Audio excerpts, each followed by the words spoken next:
બોલો બા, શું નામ તમારું? પ્રભાબેન. હા, પ્રભાબેન. પ્રભાબેન. અચ્છા, વિઠ્ઠલભાઈ ચૌહાણ. તમે બી ચૌહાણ છો? ચૌહાણ. અમે બી ચૌહાણ છીએ. સારું. બરાબર. કેટલી ઉંમર થઈ બા તમારી? 70 વર્ષ હાલે છે. 70 વર્ષ હાલે છે. હા. કયું ગામ કયું તમારું? બોટાદ. બોટાદ. બોટાદમાં કયું ગામ? બોટાદ તો છે. પ્રોપર બોટાદ?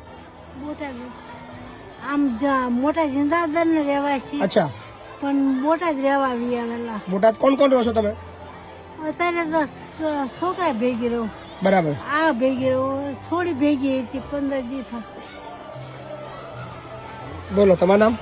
મારું નામ યોગેશભાઈ ચૌહાણ. વિઠ્ઠલભાઈ. તમારા મમ્મી છે? હા, મારા મમ્મી કેમ છે. વૃદ્ધાશ્રમમાં કેમ મૂકો છો? બસ કઈ ને હક આવતો નથી, કોઈને રાખતું નથી. મારા ઘરે હતા પણ હાવું બનતું નથી. સીધા ડખા થાય એટલે મેં કીધું મમ્મી કે મારે કે આને દરેક ના હાવું મતલબ તમે તો બહુ તાકાતવાર વસ્તી દેખાવ છો મને. આવી હિંમત કદાચ કોઈની હોય નહીં. મને આનંદ આવ્યો કે તમે આ જાહેરમાં બોલી રહ્યા છો કે હાવું બનતું નહીં અને તમે ઈચ્છો છો કે તમારી મમ્મી ખુશ રહે. એટલે બે ને એક પ્રોબ્લેમ હતો. મમ્મીને કે જમવાનું ભાવે નહીં તો ક્યારેક ડખા રહેતા એટલે મમ્મી કે મારે આ બધું હેરાન થવું એની કરતા મને આશ્રમમાં મૂકી જા ને મારો ભાઈ રાખતો નથી. બરોબર, એ તો ચોખ્ખી જ ના પડે, મારે મોઢું નહીં જોવું. તમારો મોટો ભાઈ છે? હા, એ મારે મોઢું નહીં જોવું. બરોબર છે. તો હું તમારા અત્યારે વહુને સમજાવવાનો ટ્રાય ના કર્યો તો?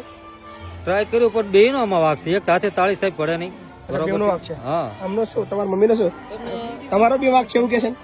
મને ભાવતું નતું તો ખાવાનું, પણ તેમાં મારા છોકરાને કીધું ને અત્યારે ભૂખ્યા નહીં બોલી શકું. અચ્છા, હજુ ભૂખ્યા છો? ખાધું નહીં કશું? કશું નહીં ખાધું. 2 વાગે બપોરે બે રોટલી ખાધી. 2 રોટલી ખાધી. કાંઈ વાંધો નહીં, ચિંતા ના કરો, બધું ભૂલી જાઓ. આપણે બીજું કશું પૂછવું નહીં. શાંતિથી તમારે મારા ઘરે રહો. બરાબર, કાંઈ ચિંતા નહીં. બરાબર ને? તબિયત તમારી સારી છે એકદમ?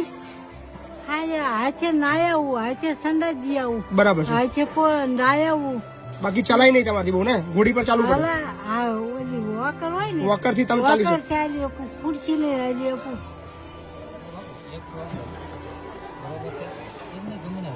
કઉ છું એમ રોવા નહીં કે બરોબર, બધું ઘર જેવું જ રાખવાનું. રોવા નહીં, રોવો તો બધાને એવું થાય કે કેમ રોતા હશે. રોવાની દુઃખ થાય તો પીડે તો. આમાં નિહક આપણે આ તો બહુ અઘરો વિડીયો બનાવી રહ્યો છે, મને ખબર નહીં પડતી હું બોલું.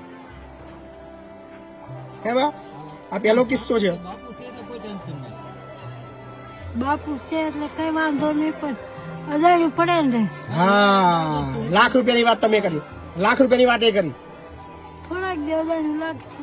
બરાબર. હું 15 દી આટો મારીશ, હું અમદાવાદ જ છું બા. હા. બાપ આ પ્રોબ્લેમ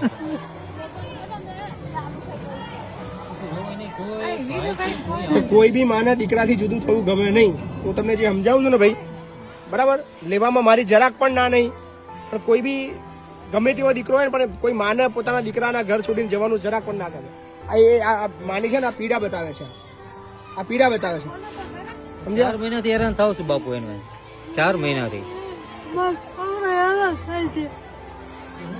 બાપુ એમ કે છોકરો 4 મહિને હેરાન થાય છે. બાર અડસો નહીં હેડો. ચલો, જે થઈ ગયું થોડું ચિંતા ના કરો. મારા ઘરે તમારે રહેવાનું છે. બરાબર ને? હા. જરાક પણ દુઃખ ના લો. બરાબર?